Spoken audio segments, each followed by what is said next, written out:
Hello, countdown.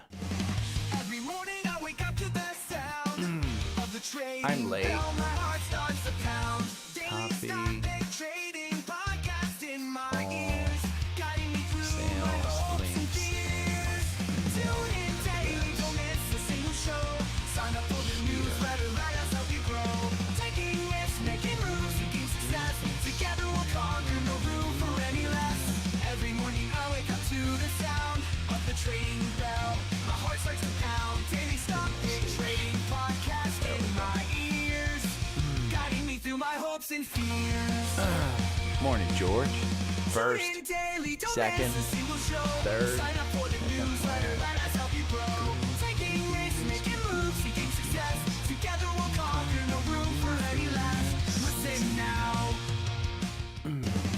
Every morning I wake up I to got the something sound there. of the trading bell. My heart starts to pound.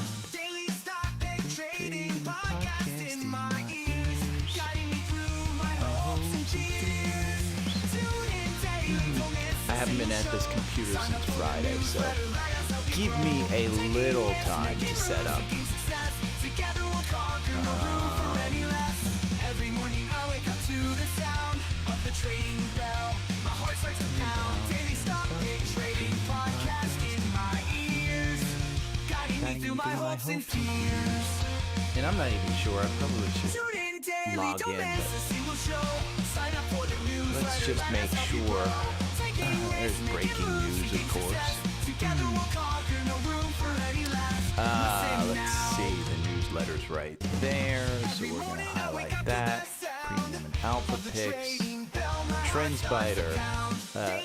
Between me and you, they told me that they are having a sale later this week for President's Day, so. But that's just between us. Oh, George is the only one in here. I might as well come on scene. I've got everything that I necessarily need. Let's look at QQQ. No room for any less. We're down 0.69. I mean, it's not the end of the world, but I mean, the breaking news would have you think it's the end of the world. Wow, CrowdStrike was downgraded. How's this? Wow, at $460.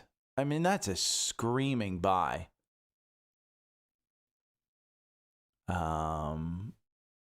But the revisions are coming down. I mean, the valuation is crazy at 126. And even their PEG ratio going forward at 5.77. Shit matters at times. I mean, it just does. Top 10 small cap stocks for 2026.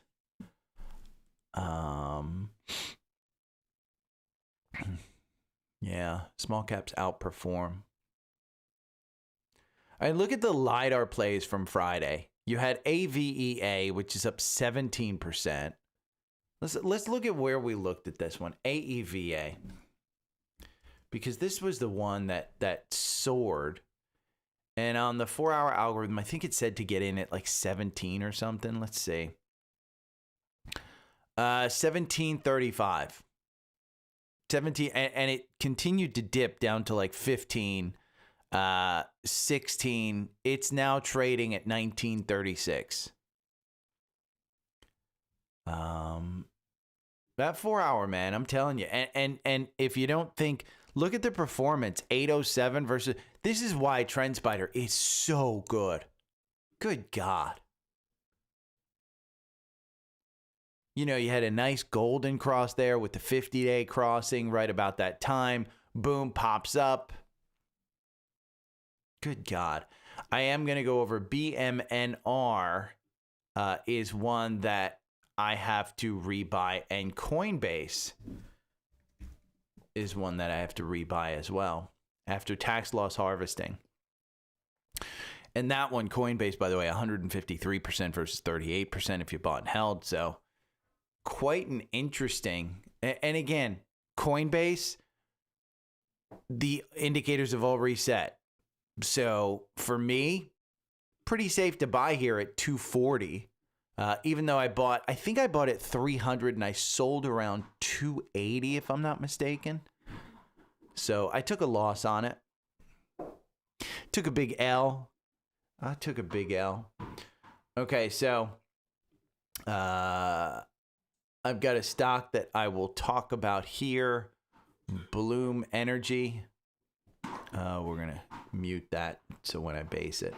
We will talk about Coinbase, which I have to buy because this was a great article in there. In fact, let me see how many people are even here. If you're here, give the thumbs up or something. Oh, I have it on top chat. I probably should have it on all chat. Live chat. There we go. It's not like it made a difference. There's nobody chatting. Let's see. It's now 100%. We'll go to live. We'll pull up that. We'll hit the thumbs up button. Yeah, there's 15 people in here. How the hell are 15 people in here and nobody's chatting? Nobody cares to talk. We don't talk anymore. This, by the way, a fantastic episode.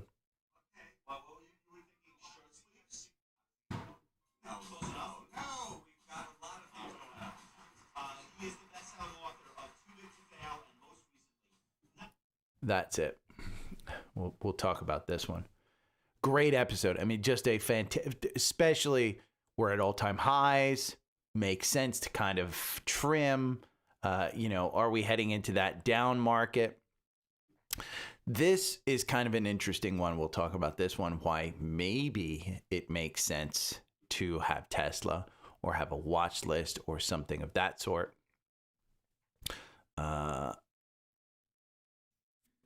Congratulations, opinionated doctor. That's great. I mean, here's the thing. Bloom Energy, and part of it is it is volatile. I mean, that's the thing, and that's what Chris Camillo, who is, I think, one of probably the greatest everyday investor. I mean, the guy took, what, $60 to like 60 million or something.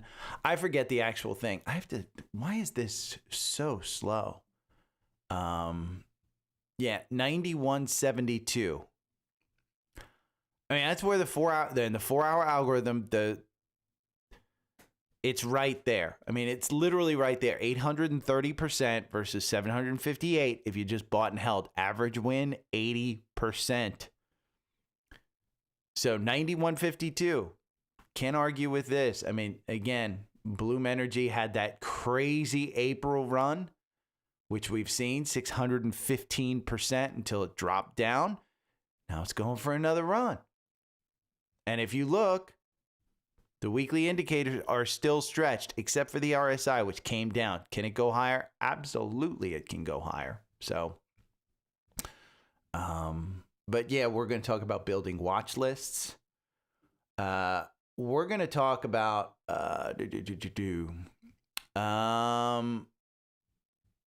this one. They call him Aswath.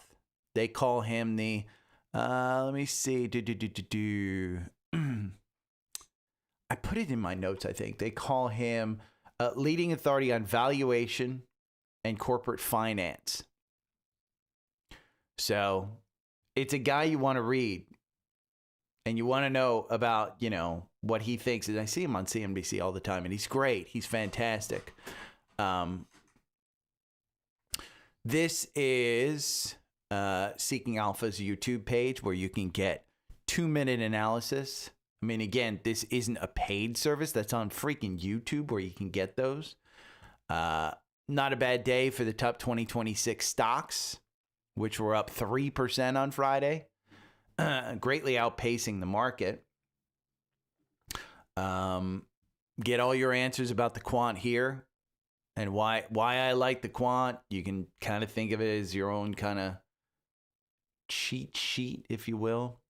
Free versus basic tools. And we'll talk about this because it was interesting when I opened up Robinhood, kind of what to find, and it was hard to kind of tell. Alpha Picks, we'll talk about Alpha Picks. Emerging markets versus U.S. My strategy with Micron. Credit cards. Why this is so important. The top 10 focus if you want someone else's opinion other than mine. Strategies. We'll talk about this. Interesting take. 10% cap on credit cards. We'll talk about that one. Again, kind of thinking about strategies and things. Capitalism. I mean, this is clear that picking winners. We'll talk about that one. The taco trade. We'll talk about that because there's the tuna trade. We'll talk about the Kobeshi letters because, I mean, this is just a fantastic recap of the first week of the year. I mean, we'll just talk about it because, again, I'm going to give a lesson on patience, and we'll talk about that. The pricing update, founding member level is sold out. I am not going to do more than I currently have with the one-on-one videos with people, the Zoom meetings. So it's sold out. Catalyst Watch, greatest thing for the week. Gold and silver we will talk about. We will lead off with the 1-minute press conference last night out of the Federal Reserve. And why it came about. I mean, it's clear. This was the news conference where it came out. So it's 100% what's going on and my thought process on what's going to happen and how we're doing this, blah, blah, blah, the whole thing. So, morning, Larry. Maya, can you bring me the plastic bottle of water? Boy, that's an interesting look. I'll keep this look here for you for when you come in so you can see how perfectly my hair aligns with what's going on here. Boy, I don't know if you guys get as many ads as I do on the live, but it's horrible. I need to look into the settings. I don't think I can turn them off on the live. It wasn't there. I used to be able to watch a live without commercials, but now every like 20 seconds it comes up with commercials. I don't know why. This is the look I have. Your headphone looks weird. How's that? Because my headphone's not on my ears. You like it? This is the new look, Maya. Okay. This is how the kids are wearing their stuff now, isn't it? Like some kind of fairy. Yeah. What up? Thank you, Miss Maya. I appreciate you. Okay. We're going to go into this.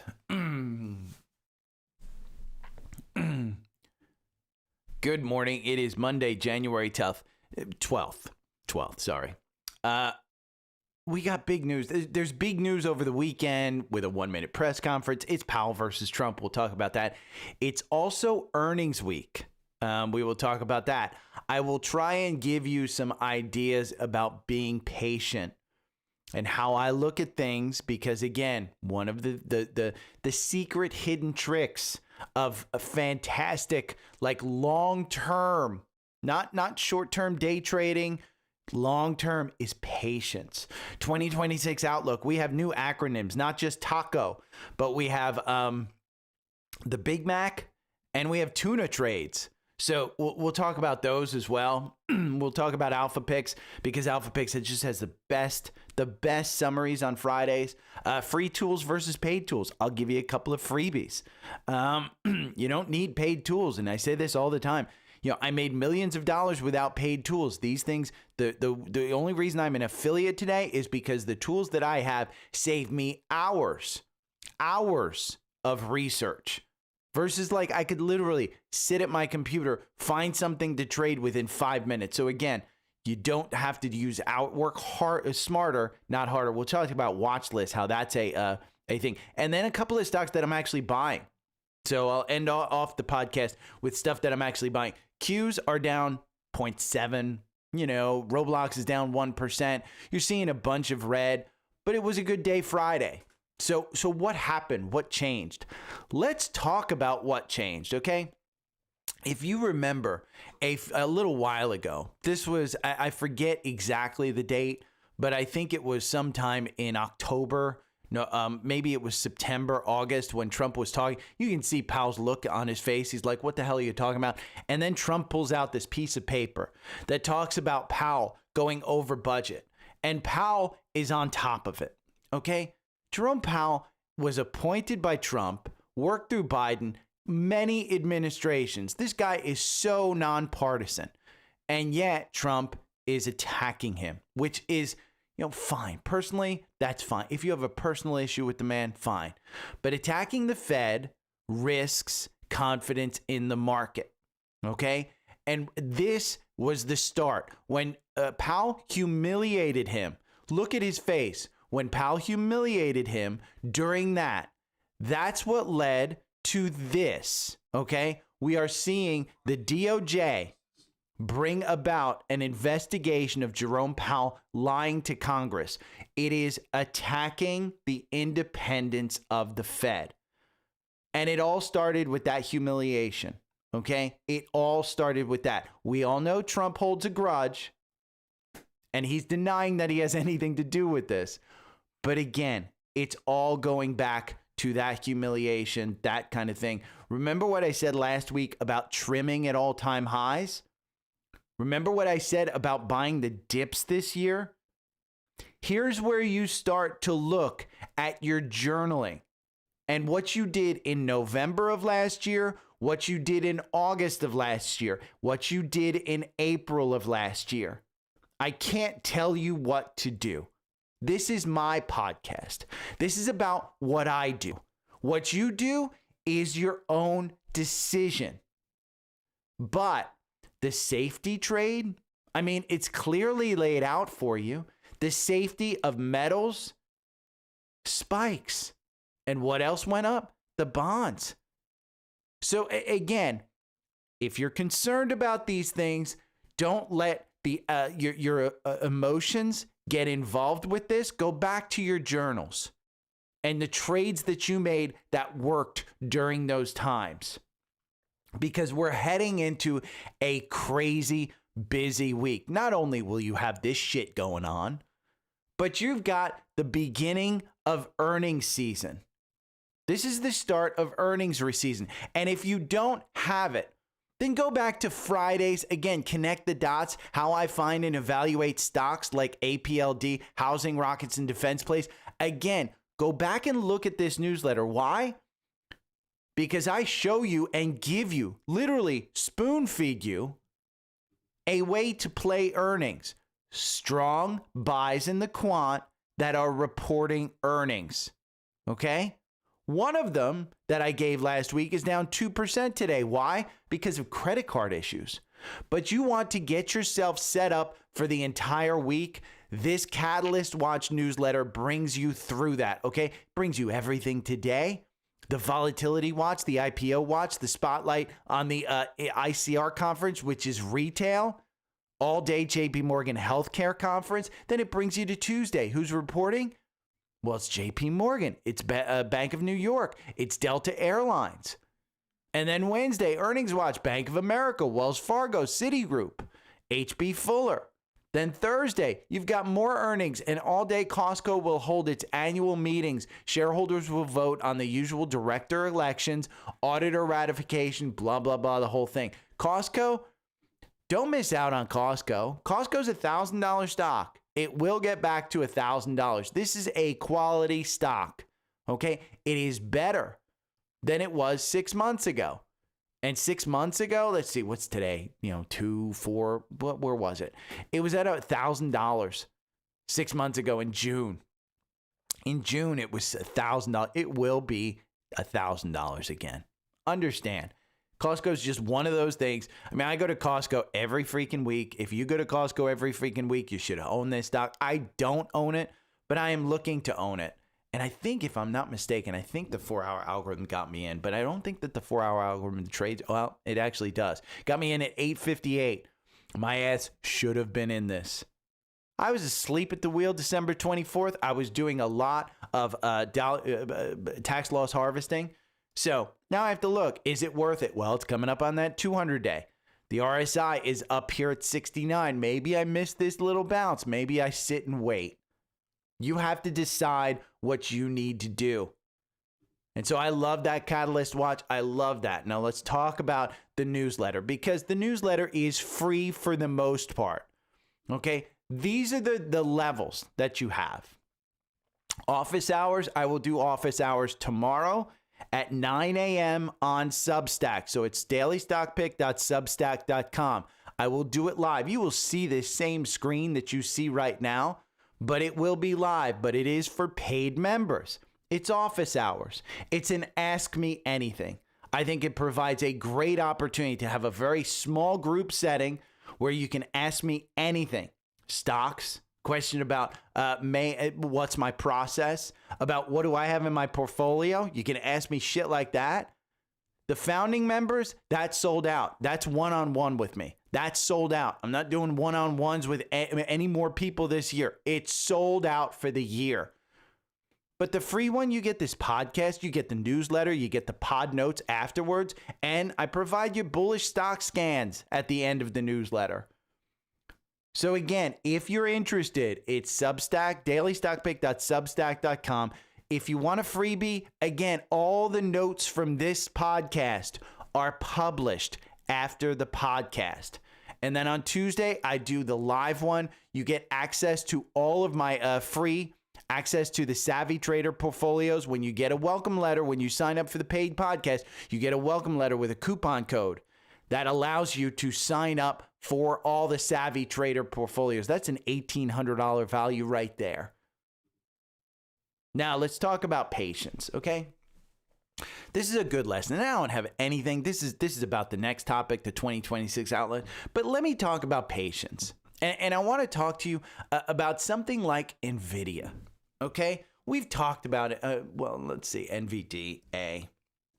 We've talked about weekly charts and how they need to settle down.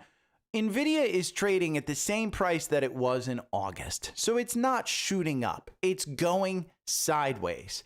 And this is where patience comes in. A good lesson in the market right now, and when I first started using charts, was trying to have patience, okay? When in doubt, zoom out. Remember that line? Because on the 4-hour, it would look like maybe this is a good time to buy. You're hitting that 183 support level, which has been resistance. It's been up and down just around this price point. The MACD right along the oscillator. The RSI right at 50. But when in doubt, zoom out. I have a history of being impatient and entering at the wrong time. I still do. I'm not perfect. But when I see stocks with weekly indicators that are absolutely stretched, like it was here in August. If you remember my August commentary, I said I think that AMD outperforms NVIDIA over the next year. Okay? Because when in doubt, zoom out. Look at that extended MACD. Look at how the RSI is still elevated in an overbought territory. And when you look at that similar pattern that was happening in July of last year, July of 2004, where were you at 140? It took until June of 2025 to break above that 140 and hold it. Okay? Then it went all the way till August. You got to 180, and we're sitting there since August at the same price. It hasn't broken out, and you've still got an elevated MACD and an elevated RSI. So when I see a stock on the weekly indicators with the MACD, the RSI being overextended, and the stock trading at the top of the Bollinger Bands with it cinching up, I say, okay, I've got to be patient, and I want to see, is this one going to move up or is it going to move down? It's why I didn't get into Palantir for all of last year. All of last year, I didn't get into Palantir. Why? Because look at this entire MACD. Look at that RSI. It didn't make sense to me.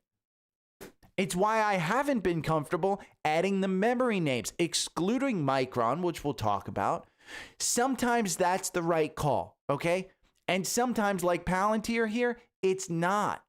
But you have to be patient. You have to understand your risk tolerance, and you're not going to be perfect.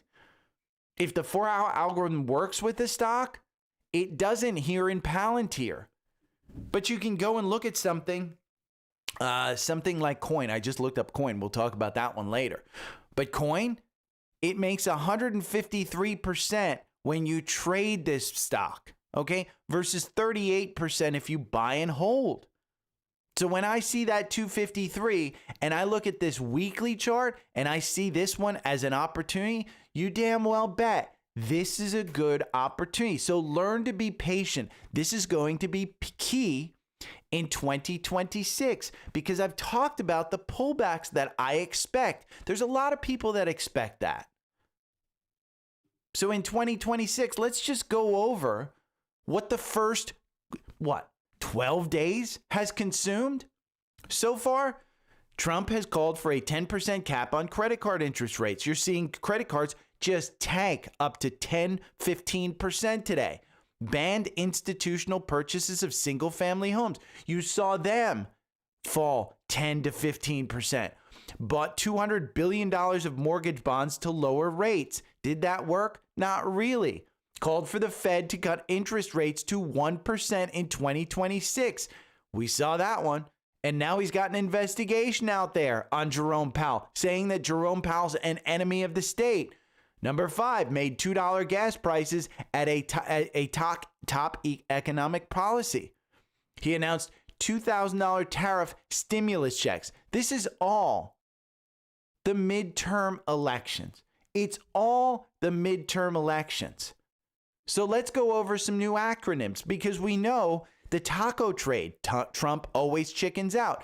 If that seems like old history, remember, we're only in year 2 of this administration. So the new acronyms, okay? This weekend after Trump called for a 1-year cap on credit cards and interest rates of 10%, understand why he's doing this. It's called the midterm, and the midterm elections are coming in November. If you actually count it, she posted the tell that this is pure politics. It's a 1-year cap. No one who thinks a cap is good for the American people would endorse it for 1 year.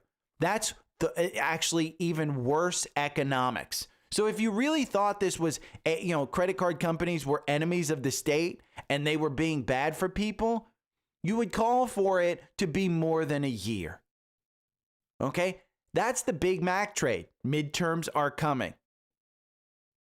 Meanwhile, this past weekend after the whiplash, defense stocks experienced on Trump's threat to halt dividends and buybacks and cap executive pay.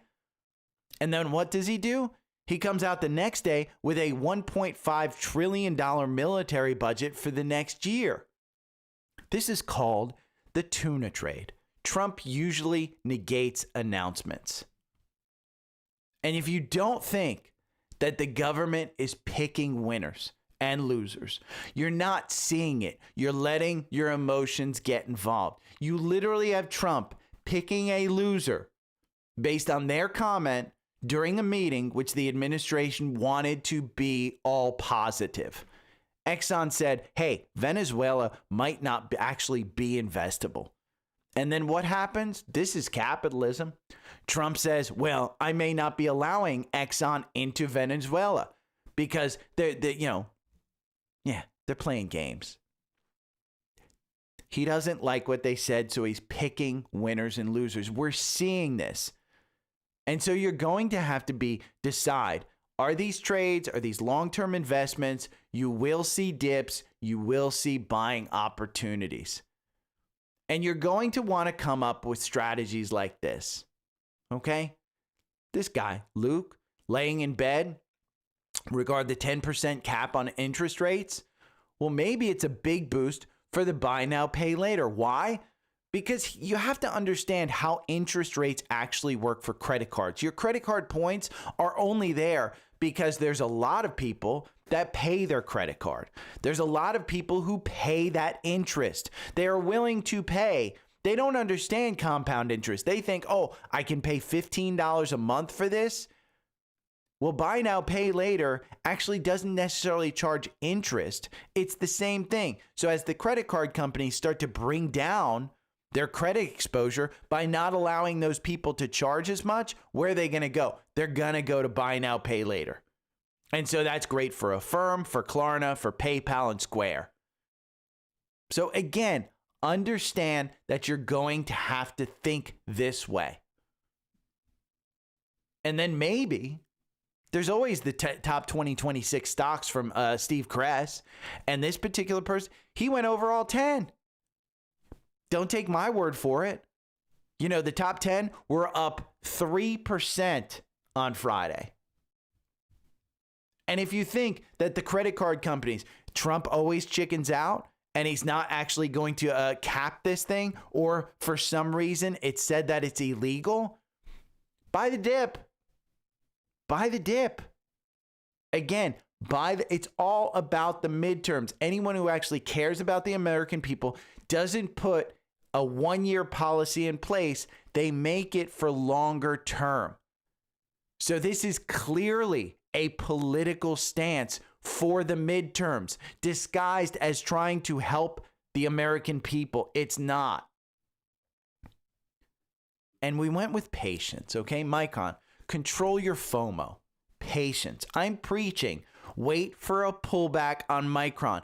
Am I right or am I wrong? I don't know. This particular analyst goes over the exact reason why you want to wait. We just went over, when in doubt, zoom out.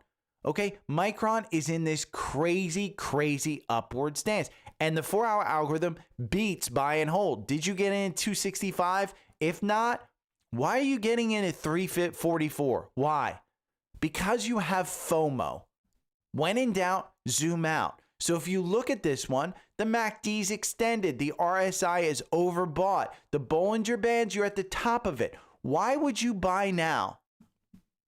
Rather than waiting for some type of pullback, even if it goes up 30% from here and pulls back 20%, at least you're not risking things. And again, Micron, that particular person puts it as a hold. It's a strong buy, and a buy. It very well might be cheap.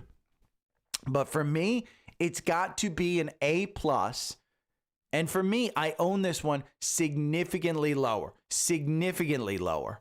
So I have made quite a bit of money on this trade. Now we can talk about, is America the greatest one or are emerging markets? Again, Trendspider did this, and I posted this last week. The founder of the world's largest hedge fund just dropped his roadmap for 2026. He is saying the rest of the world and emerging markets will outperform the U.S., and they did last year.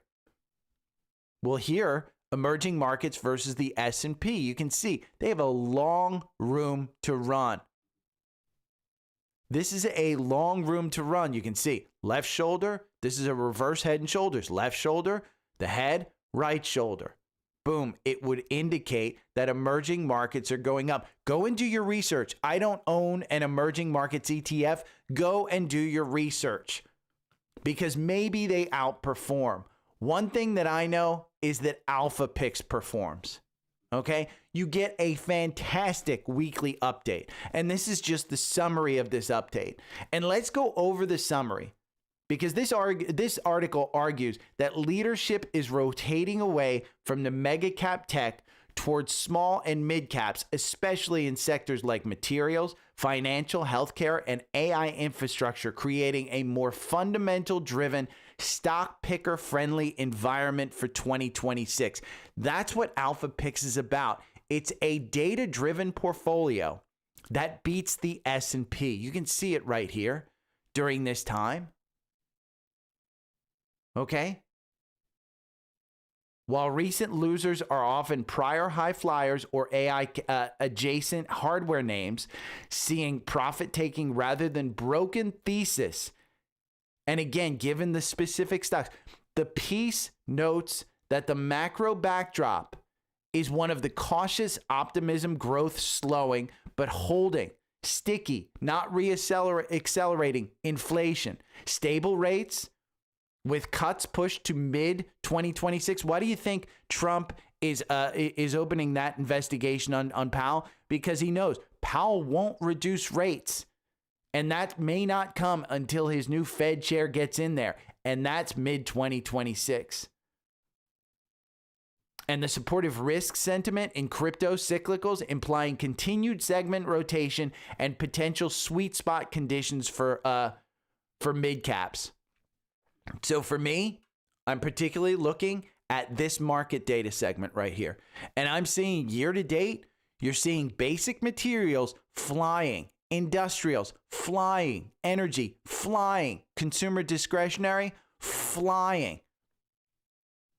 Okay, when you look at the S&P, year to date, we're up 1.7%. Financial services, consumer staples, discretionary, energy, industrials, and materials are outpacing the market. What's not outpacing the market? Healthcare, technology, real estate, communication services, and utilities. They're not. So now let's talk about free tools versus paid tools. Because Alpha Picks is a paid tool. Seeking Alpha Premium, they are paid tools. They are part of this bundle. And yes, they cost a lot of money. So if you don't have a large enough portfolio, don't even think about paid tools. Let's talk about free tools. Now, I want to talk to you about the difference between free tools and paid tools. Some people may think that Robinhood Screener is fantastic. I went in there and I looked at this. It may be, but for a new investor, so I literally just got, hey, here's the analyst, the stocks that you should buy based on analyst calls. And that was a screener pre-set up in Robinhood. Now, with the thought process that mid caps and small caps might outpace, look at this list. NVIDIA, Google, Apple, Microsoft, Amazon, Taiwan Semi, are they going to outpace? Because again, this is a free Robinhood screener, and it may be a much better screener. Okay, this is the type of PTSD that I have when I was a younger investor. I was suddenly thrown back into the days of being an early investor when I didn't know what was being talked about. And boy, analyst recommendations, they meant something to me. I didn't know how to do my own research. You have the ability today to do your own research. Go and get an account with Perplexity. It doesn't need to be pro. Just start a conversation.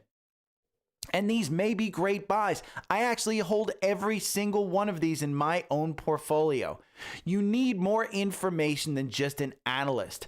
That's why I recommend the quant. And if you have questions about the quant, you can get them here. Again, don't rely on me. Go out and do your own research, even on the paid tools. But the quant system provides an objective evaluation of stocks using over 100 metrics from financial statements, price performance, and analyst estimates, comparing each stock to its sector peers. It assigns a letter grade. We can go and look at a stock, okay? Let's go and look at Apple. Because Apple, I mean, we can look at NVIDIA. Apple, it's super expensive. You can see it gets an F, but it's been an F for 6 months. Now, what's its 6-month performance? It's up 22%. So does that matter? It's historically just been expensive. Why? Because they make billions of dollars every quarter. Its growth, it's been horrific. This is worse than it was 6 months ago.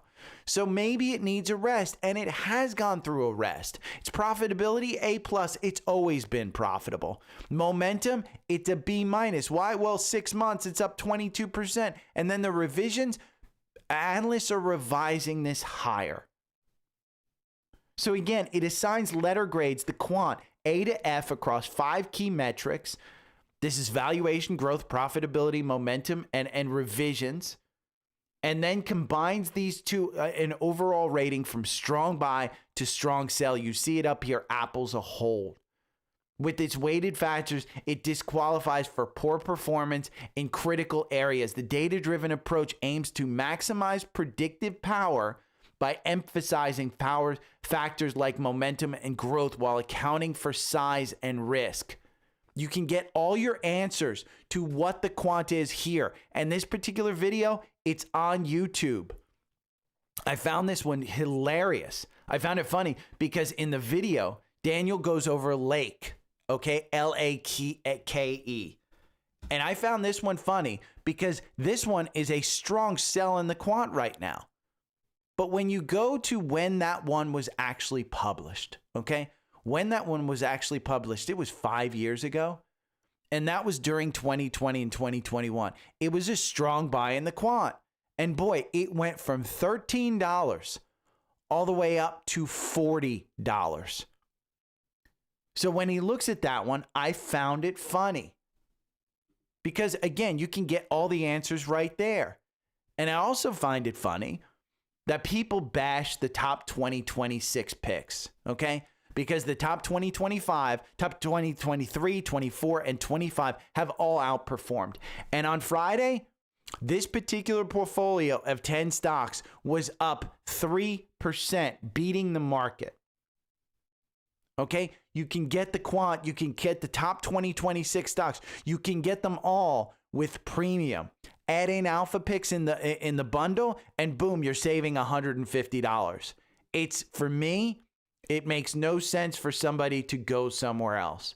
But again, that's me. I made millions of dollars without having these tools. So don't feel like you have to. Just understand, more than likely, you will have to do more research and spend more time than me. And I'm going to give you something free right here, okay? I talk about the Video Hub on Seeking Alpha. They are publishing their 2-minute stock analysis, and they are publishing their webinars right here. You can go and watch them. Essential webinars, the road ahead for REITs. You can go and watch all of these on YouTube. Okay? I gave you free stuff. Now let's talk about a great post. This is Aswath Damardan. Okay? Aswath is best known as a leading authority on valuation and corporate finance. He's earned the nickname the Dean of Valuation. We are he has said this is his checklist. And when you look at this checklist, it basically comes up with 13 reasons why we are overvalued right now. And this is his checklist. And he says we're overvalued. And I took that link and I said, okay, can you give me, what should I look for? The 5 most important things. It says cash flows, discount rate discipline, terminal value realism, internal consistency checks, uncertainty and robustness. And then I went down and I said, you know what? I don't want to do a ton of work and go and research this shit. Tell me where I can find those in Seeking Alpha. Oh, cash flows versus earnings. You go to financials, cash flow to see the cash flow from operations. Growth, open financials, and then go to growth. You'll see the Kager style growth rate for revenue. Margins under financials. Again, it guides you through Seeking Alpha, going and looking at these things, right in financials, right to growth. It guides you through what to look at. Work smarter, not harder. That's what the whole internet and AI is about. And free tools, they are fantastic and they can save you time. The paid tools, it just saves you even more time. Okay? Now, one thing that you're going to need is a watch list. Find a place to set it up. I have mine in Trendspider right here. You can see all of these damn watch lists that I have. I have hundreds of them, and I've set them up for myself. Here's a watch list for you to set up. Set up 9 different watch lists or 5 different watch lists of all of these official suppliers of NVIDIA Rubin, because we just heard from Jensen at CES. Rubin is on its way to delivering in 2026. We saw it. Remember, NVIDIA has been flat. That's what it was like before it went up last time. The issue is they are making so much money that the market doesn't give them the growth PE that the others have. So some of these other stocks will grow faster than Nvidia. They're supplying Nvidia, but they don't have a $4 trillion market cap. So they have room to grow. Now, this is interesting because in 2026, one of the things you will hear about is a SpaceX IPO. Okay? The SpaceX IPO may never happen. And this is one of Chamath, and I hate Chamath. I mean, the guy is just so pompous and such an ass. I'm sure he's a very nice friend because, again, these four guys are best friends, and I'm sure they're very nice. But Chamath, I mean, he just pissed me off with his whole SPAC stuff. So I take, I can't stand his voice. I can't stand him, but he's very smart. And so if that's the trade, okay, let's talk about what that is. That would be Tesla shares absorbing SpaceX. So your Tesla shares would be diluted because they would issue more stock to cover the SpaceX IPO. And that would give Elon significantly more voting power. It's a reason to hold on to Tesla. Because if you think that Tesla currently is overvalued, and make no mistake, I think that I have a very small position in Tesla. And Seeking Alpha analysts are saying sell. Wall Street has a 10% downside average price target on this stock. It is overvalued. It is one of these stocks that just gets a valuation that is crazy. The PEG ratio going forward, it's 10. That is too expensive. Am I buying it up here? No. Am I selling it up here? No. I have a small position. I learned my lesson. I own this one through XLY as well. But this particular one, as to a reverse split, this would get me to the more, if Elon even mentions this one, I will buy more Tesla because SpaceX will be the #1 IPO and it's going to be huge. Now, I just talked about it being overvalued, the market being overvalued, and everybody, and again, this sells more newsletters talking about a crash. Okay, the bull markets don't get views. They don't get anything. It's the crashes that get all the. Why do you think Michael Burry, the guy called One Crash, the guy's literally had a movie made about him? Okay, this was such a good episode of The Compound and Friends. For anyone that's afraid of a crash, go and listen to it. It's an amazing discussion. Usually, Michael and Josh have a ton of slides available. They had none. This was just talking about 1929. And the thought process is that 1929 couldn't happen again. So I went into perplexity, and I'll publish this in the newsletter. And it's not a link. I'll just put this in here. I asked Perplexity, what's the discussion and why do they think that a 1929 style crash can't happen today? And the first thing is regulatory safeguards. Modern markets benefit from the SEC, which curbs insider trading and manipulation that were legal in 1929. Remember, prediction markets aren't regulated. FDIC insurance prevents bank runs that wiped out 9,000 banks during the Great Depression. You're not going to have bank runs like you did. And we also have seen in the past, when you do have some bank runs, what do? They throw money at the problem. And then advanced technology. Real-time trading platforms like Robinhood enable millisecond executions, unlike 1929's outdated tickers that lagged hours behind, fueling panic selling and eroding confidence. This technological edge ensures accurate pricing and reduces indiscriminate sell-offs. That's the second reason. The third reason is controlled leverage. Extreme 10-to-1 margin lending amplified 1929's downturn. Do not be leveraged. If you think a crash is likely to happen or even remotely able to happen, do not have leverage. Recent corrections like those in tech stocks in 2022 and 2025 cleared excesses with broader collapse. And that's where you hear about people blowing up accounts. It's leverage. So let's talk about some stocks that I do like right here and maybe buying. Okay, Coinbase. Coinbase is one. I went over it earlier today. Coinbase is one that I tax loss harvested. I bought in the 300s. I think it was around 300. I think I sold it like 280. I took the losses in early December, which means I can now buy in early January. Okay? I want to wait for confirmation.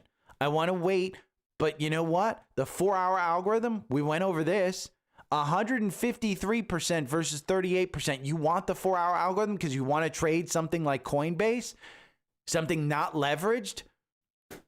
Go to Linktree. The link has been displaying down below my head this entire podcast. It's down there. linktr.ee/dailystockpick. It's the top link. It'll take you to this page. Get any annual plan, enhanced, premium, or standard, any one of the three. And I'll send you my 4-hour algorithm. And then you can trade Coinbase with 153% gain over 26 positions over 24 months with an average win of 19%. Look at the last time in June when Trump was going after Powell and we were talking about crypto being a great thing. Boom, 50% gain. Okay? Again, 50% gain. Now this article makes the prediction that, hey, their expansion into stock trading makes this worth buying even at 15 times EBITDA. It's an expensive stock. We talked about the quant. The valuation, crazy. But its PEG ratio, 0.20 for the trailing 12 months, that means the growth is phenomenal. And yes, it is. Profitability, it's a little scarce with the leverage free cash flow. And like that article said, it's a little bit scary. But if they get into stock trading, it's great. Its momentum has been horrific. And it's based on the valuation. But again, 6 months ago, the revisions were D. Right now, 14 up on earnings per share, 7 down, 17 up on revenues per revenue, and 8 down. That's the analysts. And if you look at Wall Street's price target, it's 50% upside. So I will be buying that one. Another one I tax loss harvested that I will be buying again because I believe in it is BMNR. Now, this one doesn't trade very well on the 4-hour algorithm. You can see it right here. And it's because that one popped up there. And where did you first get in? At 32. Where are you trading today? 29. Do I want to own this one? Absolutely, I want to own it. I just took a tax loss harvesting on it to be able to write the losses off against some gains and not pay the taxes. That was it. So those are the two that I'm going to tax loss harvest and I'm going to buy again. And one that could be a good one. This is Chris Camillo, if you didn't know. He's talking about how Bloom Energy is something that Wall Street just doesn't understand. And I want to bring it to your attention. Now, we can go over the fundamentals, but I want to bring to your attention that this one in June, okay, in June was 20. This one ran up 615%. And if we zoom out on this one to a weekly, we can see it's still extended. And I would say if you're buying at 130, that probably the first level of support that I would look at is probably at 100. So if you're buying this one at 130 and it gets to 100, you make the decision, do I want to buy more or do I want to buy less? But I would argue the 4-hour algorithm getting you in here at 91, okay, with an average win of 80%, that includes that 600%. But getting you in at 91, bouncing off that 200-day, if I were watching this one, I probably should have bought it. Honest to God, it would have been a trade. But this one, right along that 200-day, used it as support. The 50-day is now turned around. Is this one worth buying here? I don't think so. But I will keep an eye on the 4-hour algorithm, and I will set an alert. It's a hold from the quant. Why? Well, the valuation. Again, the valuation The forward PE is 243. Its PEG ratio, 4.38. It's actually less than that one that I brought up on 5. I forget exactly which one that was. But Wall Street, they have it as a buy, but it's 13% downside. So do I want to buy that one? I want to trade this one on the volatility. That's it. It's a simple, easy way of doing things. So again, if you have any questions, Linktree, all of my stuff is up there. The newsletter, go and sign up for the newsletter. Premium Alpha Picks, the bundle, go and get it while it's on sale. You save $150. Trendspider, you're saving up to 32% off. Sign up for a yearly plan. Get my 4-hour algorithm. Again, this year is going to be about volatility, but Alpha Picks continues to outperform. And you want to set the 2026 top stocks? Go and get them. Free 7-day trial. Go and get them. They were up 3% on Friday. Let's see, what are they up today? 2026 stocks is down 0.62. Down 0.62. What's the market down? Well, down 0.37. So again, it's outperforming on the downside like it usually does. But long term, if you hold them for a year, they have historically shown that they've beaten. So again, if you have any questions, hit me up. Everything's on Linktree. I will talk to you to paid members tomorrow. Everybody else, I'll see you on Wednesday. Okay, bye. I don't know how long that one was. I don't have anything in emerging markets.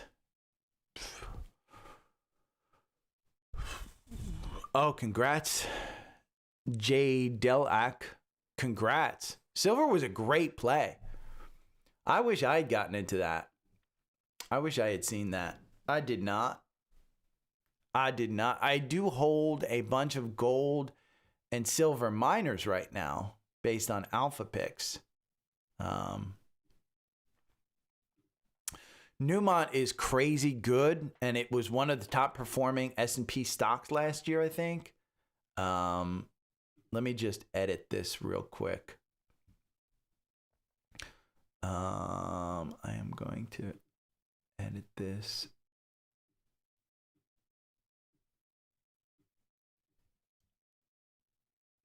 I'm going to break that down.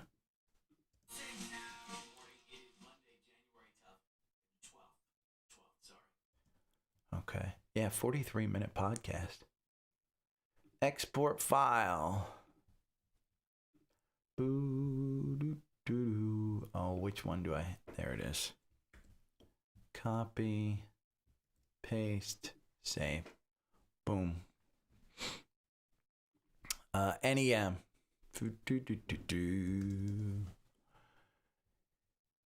NEM. So here's where I would look at NEM. The MACD is extended. It's gotten up here a couple of times, and you've seen it drop every time. If you're trading this one, 4-hour algorithm makes a little bit less. If you're looking at the 4-hour, the average win is 10%, and this particular run, you're up 25%. So you probably are in the territory of, hey, it probably should be trimmed. I mean, this one over, let's see, if you bought the dip in February and you're up, let's see, just in 10 months, you're up 174%. Newmont is a strong buy in the quant. So you might be giving up. I mean, let's see what the Wall Street has its price target right here. So, I mean,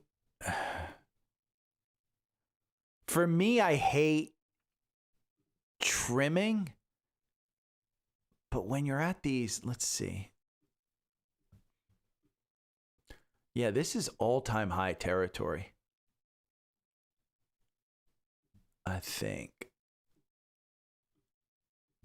Yeah. Yeah, you're at all-time high territory. I mean, let's just go back to monthly. Yeah, it's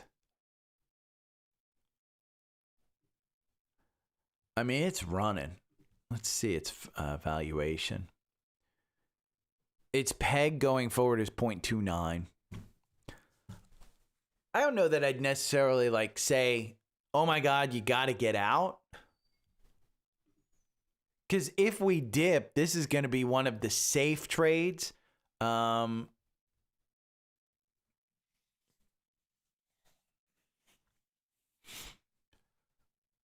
I mean, it's the leading miner. I don't own it, so. Does it keep bouncing? Let's see, 113. How many times does it hit? You know what? I don't think it keeps, I don't see it bouncing. I see it hitting that 110 just like 2 times last week. But I don't see it hitting that 113. Today's the only day that it hit the 113.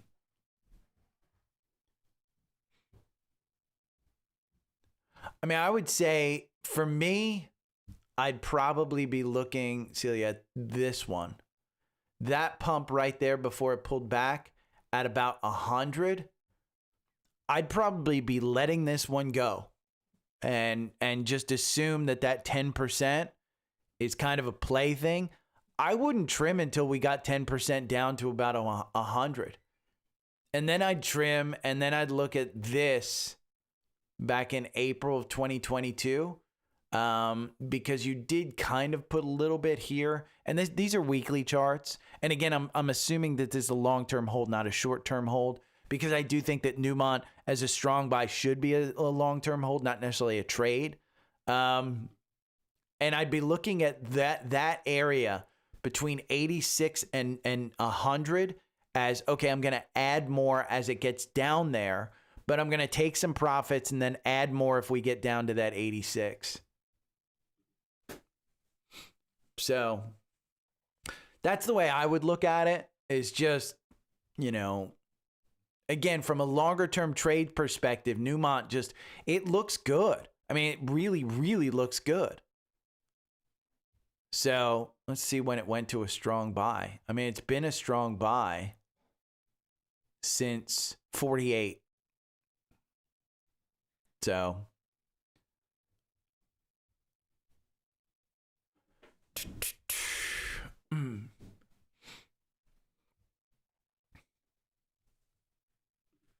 morning, Dominic. Yeah, Larry, I think you and I have chatted before. I think I have more risk tolerance than you do, and that's not a ding. That's just my understanding, and it could be wrong, but I'd play the long game versus the short game with Newmont. And it would be based on just that kind of stuff.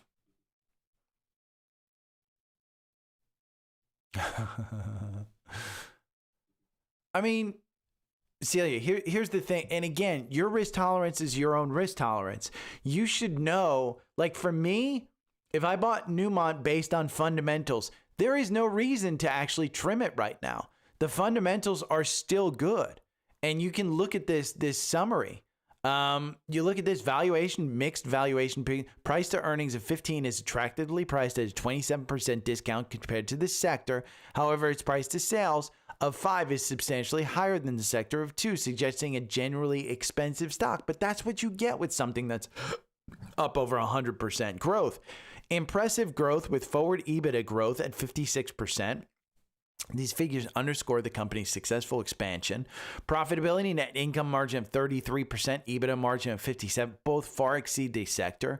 Momentum, which is the most important, is great. Revisions, they're encouraging 16 upward for the earnings per share and revenue in the last 3 months and no downward revisions. So could something come in and wipe this out? Yeah, but And that points out a good kind of thing that I always think about. And I've always thought about this with Apple. Apple's a great example of this, because Apple, you would have thought for years you should have trimmed Apple, you know, at its highs. And sometimes I do, sometimes I don't. But this particular, it's choppy. And every time I would think about trimming, the question would always enter into my mind, where am I putting that money? Because if it sits, it's not making me money.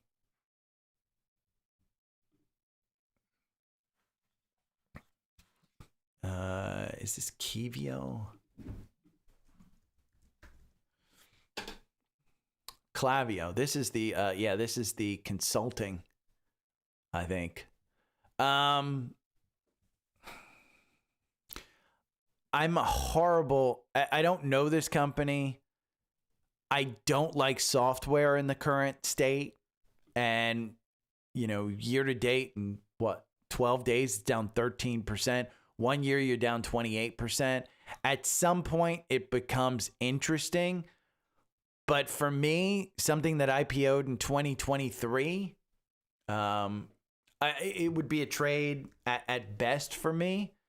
And I would say if the 4-hour algorithm, that chart's not going to trade great on the 4-hour algorithm. No, it doesn't. I'd stay away from it. There's no reason. I don't own it. I don't like it. Yeah, but you got in there. I didn't. So that would be a you question. I mean, Newmont, I have been in there before. And my question would be, if you got in here at 23, why? Because fundamentally, I mean, it's a buy. It's not a strong buy. It just turned to a buy. So you got in here when it was a hold, fundamentally. So you must see something in the stock. I just don't. I don't like, I mean, these guys, it's kind of a consulting software from what I understand. But that's why I say you can't ask me about, oh, I didn't put this stuff in. Hold on. I forgot to do this stuff. Move to trash. We forgot to put this in. Boo. And you know what's ironic? I sold far more Seeking Alphas and Trendspiders on the day when I put in the keyboard clicks and people started complaining about it. I sold far more during that time. Next. No. We're going to go over here. I'm going to read.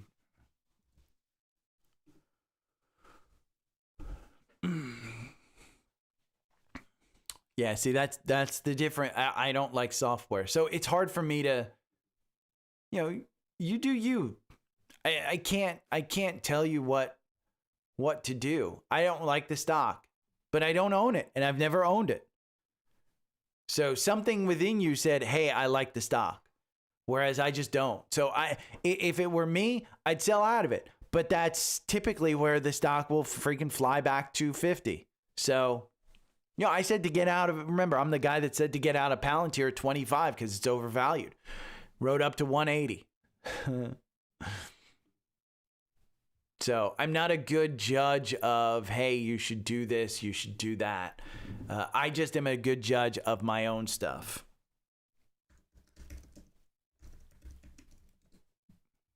That's kind of where I am. Let's see.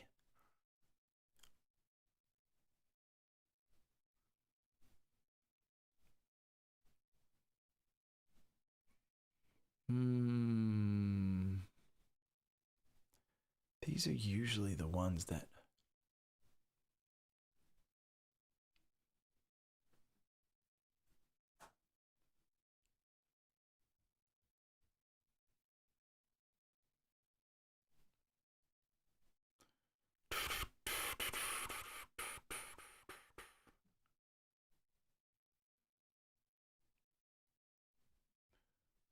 what's the title of this one? Trump versus Powell. Let's see. There we go. We'll do this.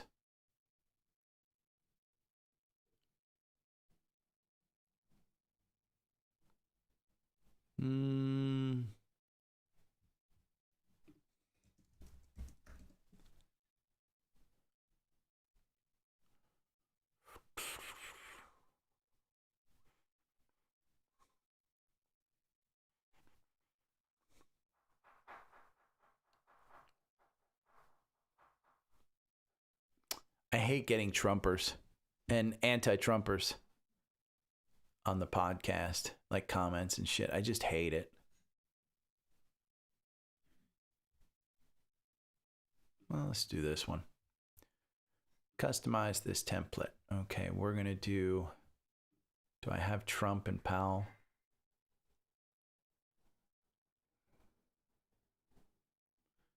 I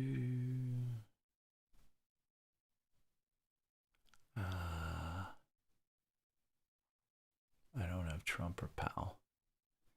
Okay, so we're going to have to get those. I have Powell's money making thing. Oh no, I must have deleted it. Let's see. Donald Trump. Let's see what they give me. Images. Let's do mugshot.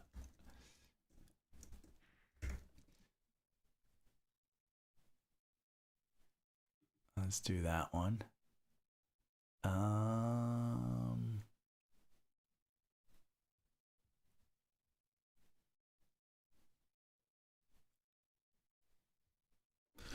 We'll take one a little bit higher res. They all do low res. And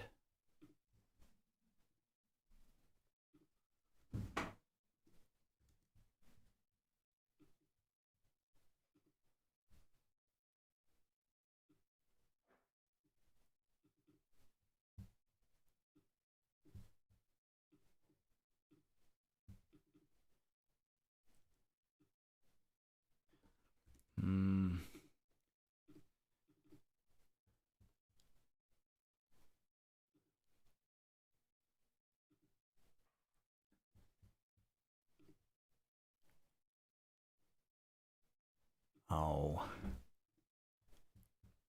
crop. It's too small to crop. Oh. Let's see. I'm gonna have to do.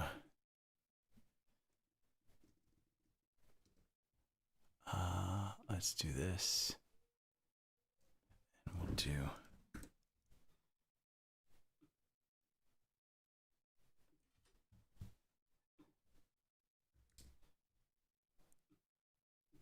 There we go. We got that one. No.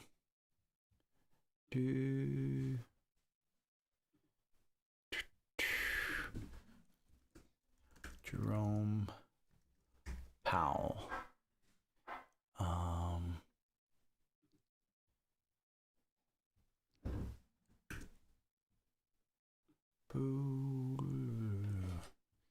And we'll take that out.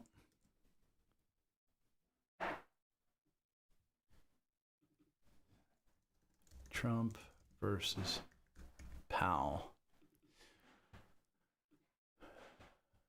2026 playbook.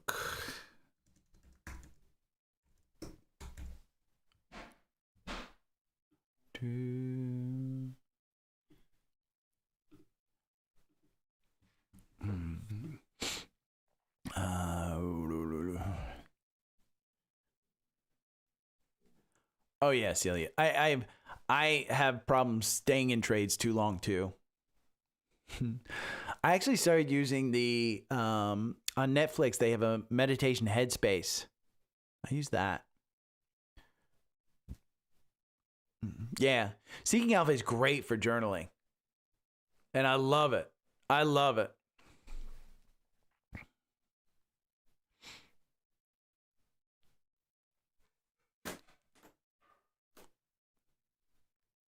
That's amazing. 500 to 852 in that short time frame. That's great. Let me see. My Webull account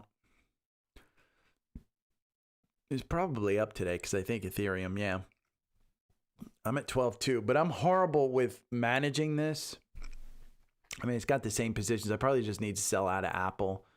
But Apple, I've got a lot of Apple. My largest position is IBIT. My second largest position is Ethereum. My third largest position, my second largest position is NVIDIA.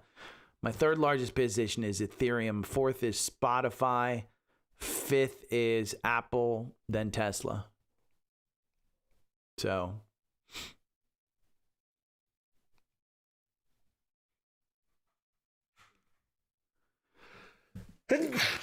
excuse me.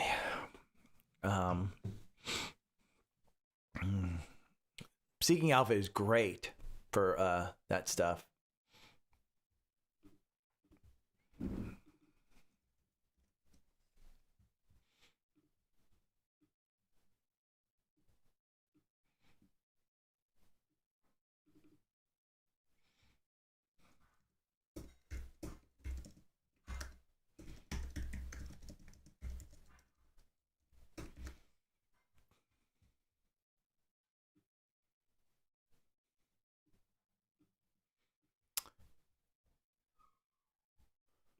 And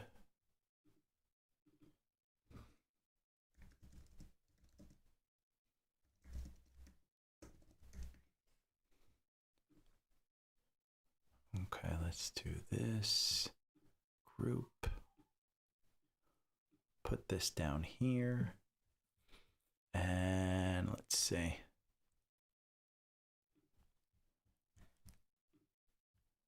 And we'll flip it.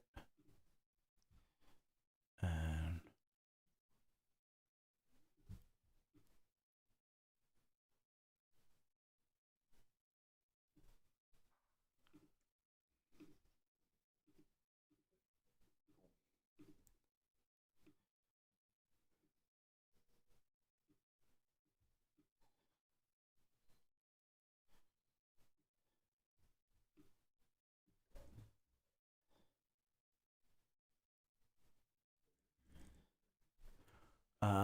let's see. We're gonna do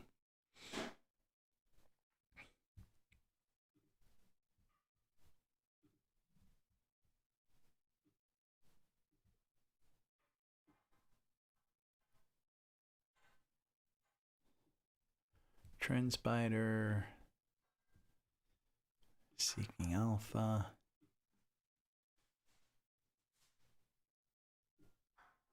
And what else did I do? Bloom Energy.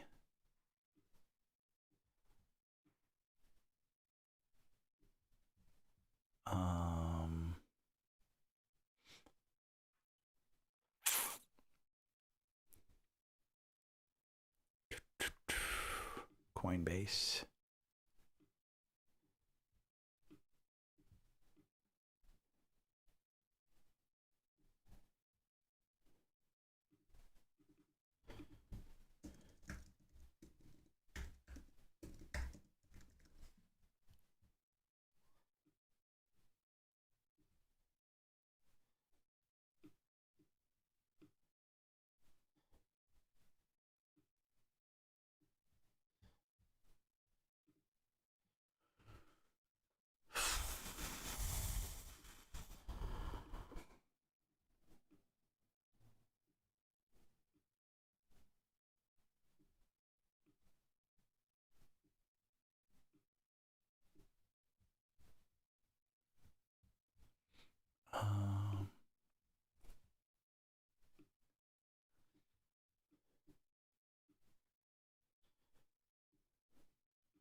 Yeah, we'll just do that. That's good enough. And then I'll deal with the hatred comments.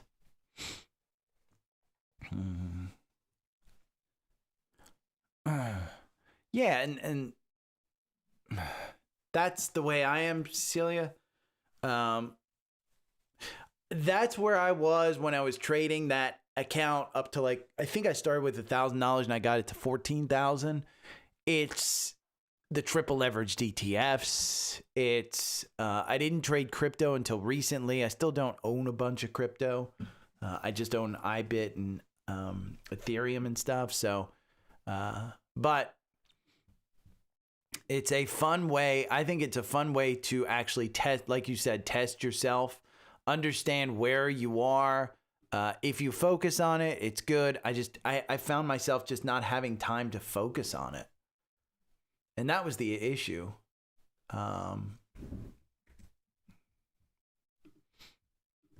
Okay.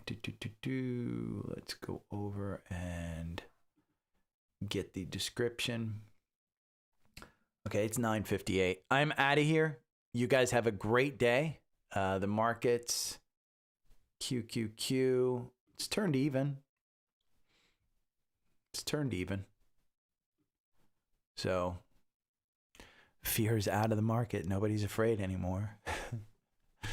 Okay, I will talk to you guys tomorrow on Substack, Wednesday back on YouTube. Okay, see you, bye. Every morning I wake up to the sound of the trading bell. My heart starts to pound. Daily stock pick trading podcast in my ears, guiding me through my hopes and fears. Tune in daily, don't miss a single show. Sign up for the newsletter, let us help you grow. Taking risks, making moves, seeking success. Together we'll conquer, no room for any less. Every morning I wake up to the sound of the trading bell. My heart starts to pound. Daily stock pick trading podcast in my ears, guiding me through my hopes and fears. Tune in daily, don't miss a single show. Sign up for the newsletter, let us help you grow. Taking risks, making moves, seeking success. Together we'll conquer, no room for any less. Listen now. Every morning I wake up to the sound of the trading bell. My heart starts to pound. Daily stock pick trading podcast in my ears, guiding me through my hopes and fears. Tune in daily, don't miss a single show. Sign up for the newsletter, let us help you grow. Taking risks, making moves, seeking success. Together we'll conquer, no room for any less. Every morning I wake up to the sound of the trading bell. My heart starts to pound. Daily stock pick trading podcast in my ears, guiding me through my hopes and fears.